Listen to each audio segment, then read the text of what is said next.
নমস্কার, আপনারা শুনছেন বলতে হবে নিউজ ইন্ডিয়ার আজকের পডকাস্ট। নজর গুরুত্বপূর্ণ খবরগুলির দিকে।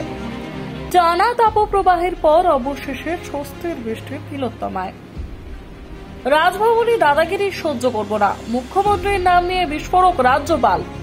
খলিস্তানিদের থেকে টাকা নিতেন কেজরিওয়াল, এনআইএ তদন্তের সুপারিশ লেফটেন্যান্ট গভর্নরের। বলহরি হরিবোল বহিরাগতদের। শাহী সফরের দিনই বিজেপিকে ভাঙার হুঁশিয়ারি অভিষেকের।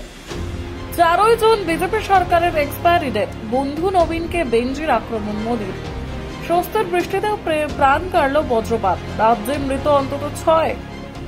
পরিচয় প্রকাশ করুন, নইলে মুখ্যমন্ত্রীর আপত্তিকর মিমে হুঁশিয়ারি নোটিশ পুলিশের। শুভেন্দুর পর এবার সরকার ফেলার ডেডলাইন দিলেন অভিজিৎ। কুরুচিকর আক্রমণ মমতাকেও।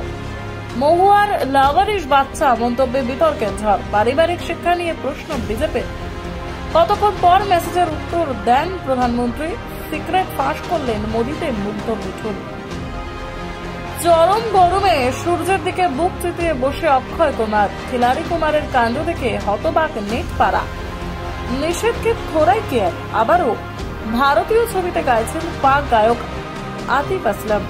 টি-20 বিশ্বকাপে জঙ্গি হামলার হুমকি, কি বলল ভারতীয় বোর্ড? অবশেষে প্রকাশ্য টিম ইন্ডিয়ার বিশ্বকাপে জার্সি।